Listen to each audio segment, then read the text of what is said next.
Nakaligtas man itong si Lilith mula sa tiyak na kapahamakan ay hindi pa rin mawala ang kanyang takot at kaba sa kanyang dibdib.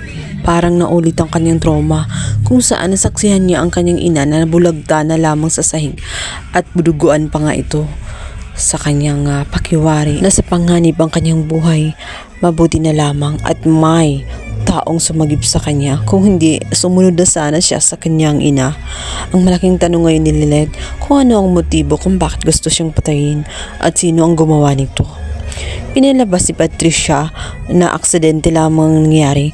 Nagkaroon lamang ng malfunction sa loob nga ng event kaya muntik mahulog ang naturang chandelier.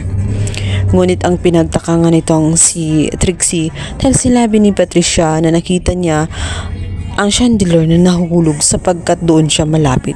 Ngunit kitang-kita niya ang mga ito, silang dalawa ni Alon kung saan nag-uusap sila sa taas nga ng rooftop. Samantala, magtataka naman itong si Court, mapatitig siya dito kay Trixie dahil kitang-kita sa kanyang mga mata at kanyang itsura na mayroon siyang gustong sabihin kung kaya't ano ba ang kanyang nalalaman. Ngunit pinili na lamang ni Trixie na manahimik sapagkat hindi pa niya nakumpirma kung ano talagang ginawa ng dalawa ni Alon at ang kanyang ina sa taas ng rooftop nung mga time ng naturang event. Sa kabilang banda, nakaramdam naman ng matinding kirot sa dibdib itong si Era.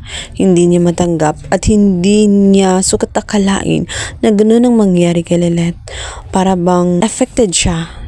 Sinabi naman ni Alon na natural lang ang kanyang nararamdaman. Kahit magkaaway sila, hindi pa rin maitatanggi na magkapatid sila at magkadugo sila. Kaya't kung may mangyaring masama kay Lilith, natural lamang na masasaktan din siya. Kaya naman, sapagkat sila ay isang dugo. Ay nagkaroon ng habag itong si Era.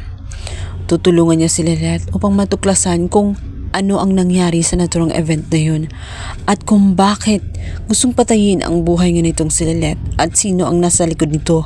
Patid nga nitong si Era na may kababalaghan na nangyayari, may gustong tapusin ang buhay nga nitong si Lilith. Kung kaya't tutulungan niya si Lilith na malaman ang katotohanan.